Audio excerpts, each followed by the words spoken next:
You mentioned stem cells. Right. This is for the past 7 years. So I'm one of, I think, 4 doctors now that is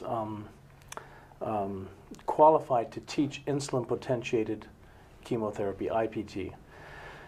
And that is a fabulous way to do chemotherapy. So fabulous that I just think it's illogical for anyone who's going to get chemotherapy. If they want to do chemo, they should do IPT.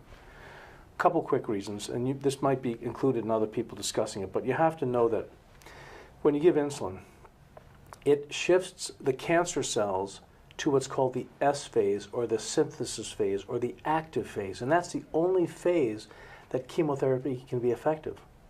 So you have really 4 phases that the cancer cell can be in. So you got a 25% chance that if you give chemo, it's going to kill the cancer cell. Well, if you give insulin beforehand, it pushes them into about 70% S phase.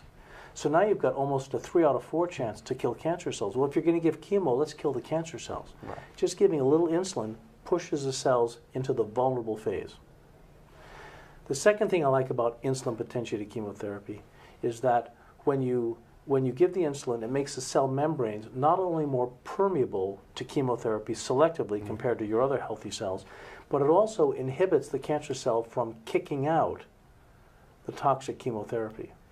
So, as good as IPT is, I don't offer it anymore. And the reason I don't is because it only kills tumors. Cancer tumors are not the real target. Cancer stem cells, which is usually about less than 3% of the tumor mass, would be the cancer stem cell. These are the ringleaders. These are the guys that are fomenting a riot, and they have their lieutenants. But for the most part, a group riot is really composed of bystanders who watch and maybe kind of go along. The tumor is not dangerous. The primary tumor rarely kills people unless it grows big enough to obstruct an airway or an artery or something. But it's the metastatic process that's dangerous. And what we now know from people like Professor Max Wicha, Max Dean at Stanford, Wiches in Michigan, the literature, if you search cancer stem cells on Google, if any of the patients will search cancer stem cells, they'll see that the cancer stem cell is the real target. And one of my favorite quotes is Thomas Pynchon in Gravity's Rainbow. He says, if you can get people to ask the wrong question, the answer doesn't matter. And the wrong question being asked is, how can we shrink tumors? How can we kill tumors? All my good, wonderful colleagues are targeting the tumors. For the last 6 years, I've been the only one saying, you've got to go after the cancer stem cells. If you shrink the tumor, it's not correlated to longevity.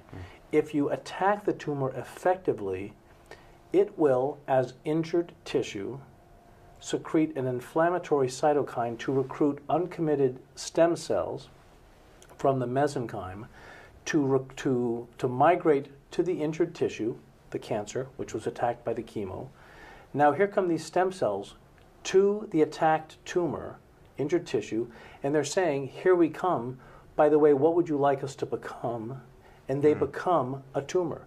That's why Max Witch is on record, and a distinguished professor of oncology, Max Witch is on record for saying, chemotherapy and radiation make your cancer worse.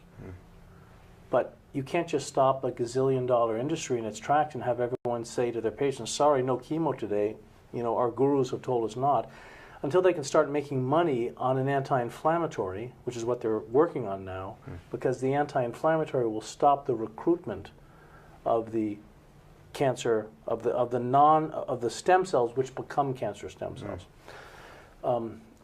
So anyway, the thing I wanted to say there is that the real target is to stop cancer stem cells for 3 reasons.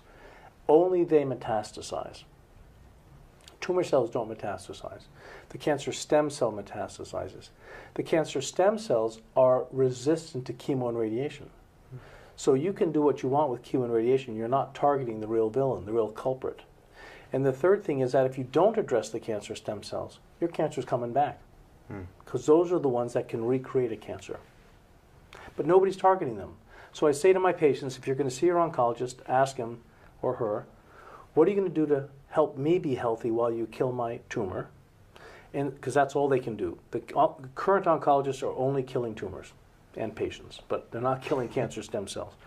And the second question is, what is your treatment going to do to my cancer stem cells? And Ty, then they have to watch the eyes of the oncologist. Because if they get kind of a blank stare like, what are you talking about? Then they're not up to speed on the literature. Right. And you got to run away. And if they give this, oh damn, I'm busted kind of sideways look, then it's a really unfortunate situation because they know that their treatments are not helping.